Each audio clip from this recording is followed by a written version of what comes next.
Second lesson आज मैं ले रही हूँ आप लोगों के लिए। अध्याय 2 स्वयं को समझना। अपने बारे में हमें जानकारी कब होती है उसके बारे में, इसको 3 भागों में हम बांट रहे हैं। क ख ग। सेकंड लेसन 3 भागों में बटा हुआ रहेगा। पहला चीज़ है जिसमें क है मुझे मैं कौन बनाता है। हमारी अपनी अनुभूति हमें कब समझ में आता है कि मैं हूँ या तुम हो, ठीक है। उसके बारे में उद्देश्य क्या है। इस अध्याय के खंड क ख ग को पूरा करने के बाद शिक्षार्थी सक्षम होंगे। आप लोग क्या समझ पाएंगे, स्वयं को जानने का महत्व, मतलब हम अपने आप को जानेंगे उसका क्या महत्व है, ठीक है। स्वयं की सकारात्मक अनुभूति के विकास के महत्व का विवेचन करना, मतलब हमने अपने बारे में जो जानकारी प्राप्त की है वो उससे हमें सकारात्मक मतलब अच्छी अनुभूति प्राप्त हुई है। हमारे विकास के महत्व को विवेचन, हम अपने विकास के बारे में अच्छे से जान पाएंगे। उन कारकों की सूची बनाने में जो स्वयं की पहचान, स्वयं के विकास को प्रभाव डालते हैं। मतलब ये है कि हम ऐसे कौन कौन से कारण हैं जो हमारी पहचान को प्रभावित करते हैं, स्वयं के विकास को प्रभावित करते हैं। हमें प्रभावित करने वाले कौन कौन से कारक हैं, कौन कौन से तत्व हैं जो हमें प्रभावित कर रहे हैं, उसके जान पाएंगे। यह विश्लेषण करने में कि किशोरावस्था में स्वयं की पहचान तथा स्वयं के विकास के लिए स्वयं को जाना महत्वपूर्ण क्यों है। अब ये चीज़, दूसरी चीज़ आ रही है कि हम अपने विकास के लिए स्वयं को जानना इतना महत्वपूर्ण क्यों आ रहा है, ठीक है।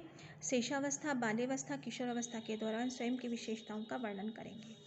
हमने जो अभी तक पढ़ा है, हमारे विकास शेषावस्था से, आप लोग जानते हैं कि शिशु का जन्म होता है शेषावस्था के समय, उसके बाद बाल्यावस्था प्रारंभ होती है, मध्यम बाल्यावस्था, पूर्व बाल्यावस्था, उत्तर बाल्यावस्था प्राप्त होती है। फिर उसके बाद किशोर अवस्था, उसमें भी 2 भागों में हम इसको बांट सकते हैं, पूर्व किशोर अवस्था और उत्तर किशोर अवस्था, ठीक है।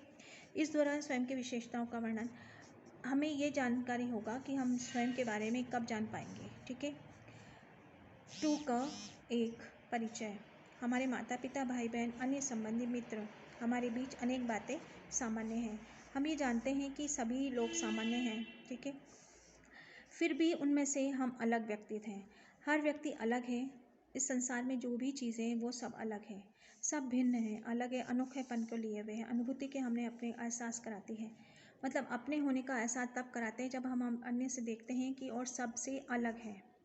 मैं होने की अनुभूति को आप, वे और अन्य से अलग हैं। हम स्वयं को इस अनुभूति के विकास कैसे करेंगे। अब इसमें यह है कि स्वयं को कैसे अलग हम महसूस कर रहे हैं, हम अपने बारे में क्या सोचते हैं, हम अपना वर्णन किस प्रकार करते हैं, मतलब किस प्रकार हम अपने को पहचान पा रहे हैं। ये क्या यह समय बदलने के साथ साथ स्वयं के तत्व है, मतलब जो भी चीज़ बदल रही है वो अलग तत्व है या नहीं है। हमें स्वयं के बारे में अध्ययन क्यों करना चाहिए। अब इतने सारे प्रश्न हमारे सामने आ जाते हैं कि हम अपना अध्ययन क्यों करें, स्वयं के बारे में हम क्यों जानना चाहेंगे, हम क्या स्वयं हमारे तथा मेलजोल के ढंग को प्रभावित करता है। हम स्वयं किसी दूसरे से बात करेंगे तो हम प्रभावित होंगे या हमसे कोई प्रभावित होगा। ये सब चीज़ें इस इकाई पे हम इन तथ्यों के स्वयं को अन्य रोचक पक्षों पर अध्ययन करेंगे। स्वयं की संकल्पना से जुड़ी हुई 2 अन्य संकल्पनाएं, पहचान और व्यक्तित्व। हमारी पहचान क्या है, हमारी आइडेंटिटी क्या है, हमारा व्यक्तित्व क्या है, उसके बारे में हम जान सकेंगे। यद्यपि मनोवैज्ञानिक परिभाषाओं में 3 संकल्पनाओं में अंतर करते हैं और फिर ये संकल्पनाएं आपस में काफ़ी मिलती जुलती हैं। मतलब हम चीज़ ये जानते हैं कि अपने बारे में क्यों पढ़ें, इसका क्या लाभ हमें प्राप्त हो रहा है, ठीक है। आमतौर पर सामान्य उपभोग में हम इन शब्दों को आपस में बदलाव भी कर देते हैं। हम एक दूसरे की जगह इन शब्दों का प्रयोग करते हैं। व्यक्तित्व क्या है, पहचान क्या है। हम किसी से कह सकते हैं भाई तुम्हारी क्या व्यक्तित्व है, क्या पहचान है तुम्हारी, तुम क्या कैसे अपने आप को आइडेंटिटी करोगे, ठीक है। उसी के बारे में हम इसमें आगे पढ़ रहे हैं।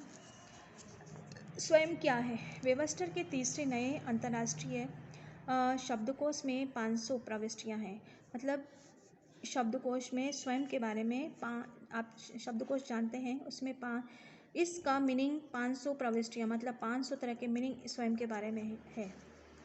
स्वयं की अनुभूति का अर्थ है वह यह अनुभव करना कि हम कौन हैं, कौन सी बातें हमें अन्य लोगों से भिन्न बनाती है। किशोरावस्था जीवन की वह अवधि है जिससे आप समय गुजर रहे हैं, मतलब आपकी जो आयु है, जो 11वीं क्लास में बच्चे पढ़ रहे हैं उसकी आयु जो है वो किशोरावस्था के पड़ाव के ऊपर है। इस दौरान हम अपने बारे में सबसे अधिक सोचना शुरू कर देते हैं। हम कौन कौन से मुझे अन्य में से भिन्न कौन सी बातें बनाती हैं, मतलब मैं कैसे सबसे अलग कैसे हूँ। ठीक है, इस अवस्था में किसी अन्य अवस्था के तुलना में हम स्वयं को परिभाषित करने की अधिक कोशिश करते हैं, मतलब अपने आप को ज़्यादा प्रदर्शित करने की कोशिश कर रहे हैं कि हम क्या हैं। ठीक है, आप में से कुछ लोगों ये प्रश्न बहुत ही सोचा होगा, जबकि आप में से कुछ इस बात पर अवगत भी नहीं होंगे कि वो इन पक्षों पर सोचें। कई लोग तो इस बारे में सोचते हैं, कई लोग इस बारे में नहीं सोचते हैं। उसी से संबंधित है ये क्रियाकलाप है। क्रियाकलाप आप लोगों को खुद को करना है। आपने जो ये पाठ पढ़ा है उसमें आपने क्या सोचा है, अपने बारे में क्या अनुभूति की है, उसी के बारे में ये है। आपने अपने बारे में जो वक्तव्य लिखे हैं उसको दोबारा जांचें, मतलब आपने जो अपने बारे में लिखा है उसको सोचें। इसमें से कुछ आपके अपने भौतिक पक्ष को दर्शाते हैं। भौतिक पक्ष मतलब आपका शरीर कैसा है, आपका शरीर का गठन कैसा है, आपका कलर कैसा है, ये सब चीज़ दर्शाते हैं। अनुभूति भावना को दर्शाता है। कुछ आपकी फीलिंग्स क्या है उसको दर्शाता है। कुछ में से अपने आपकी मानसिक क्षमताओं के संदर्भ में बताता है। आपकी मानसिक क्षमता क्या है, आप किस तरह से आप किसी चीज़ को देखते हैं, कितनी जल्दी आपको वो चीज़ याद हो जाती है या समझ में आ जाती है, ये सब चीज़ें। कुछ वक्तव्यों में आपने अन्य व्यक्तियों के साथ अपने संबंध बनाए हैं। अन्य व्यक्तियों के साथ आपकी क्या क्या भूमिका रही है प्रतिदिन के संबंध में, जैसा कि भाई बेटा बेटी, भाई बहन, छात्र छात्राएं आदि इनसे संबंध कैसे, अर्थात आपने अपने परिवार व समुदाय में सामाजिक संदर्भों के संबंध में स्वयं को परिभाषित किया है। ठीक है, आप में से कुछ ने स्वयं को अपनी संभावनाओं और क्षमताओं के संदर्भ में, कुछ ने अपनी मान्यताओं के संदर्भ में दर्शाया है, मतलब अपनी क्या मान्यता है, आपकी क्या संभावनाएं हैं, वो चीज़ आपने इस वक्तव्य के अंदर आपने दिया है। कुछ बातों में आपने स्वयं को एक कर्ता के रूप में वर्णित किया है, मतलब कुछ चीज़ में आप ये बता रहे हैं कि मैं ये कर सकता हूँ। ठीक है, मेरे में ये योग्यता है जो आप एक व्यक्ति के रूप में निष्पादित करते हैं। आप एक व्यक्ति के रूप में कर सकते हैं कार्य। कुछ में एक अभिभावक के रूप में, जबकि कुछ अन्य स्वयं के विचारक के रूप में वर्णित किया है। इस प्रकार आप देख सकते हैं कि स्वयं में अनेक आयाम हैं, मतलब आप बहुआयामी व्यक्तित्व के धनी हैं, मतलब आपका संबंध अन्य व्यक्तियों से अलग अलग है। ठीक है, मुख्य रूप से हम यह कह सकते हैं कि व्यक्ति और सामाजिक रूप में स्वयं के विभिन्न आयाम हैं। व्यक्ति स्वयं के पक्ष में अपने केवल आप जुड़े हुए हैं, जबकि सामाजिक स्वयं के अर्थ में एक पक्ष है जो कि व्यक्ति के साथ जुड़ा हुआ है। इसमें आपस में बांटना, सहयोग करना, समर्थन करना, एकता आदि शामिल है।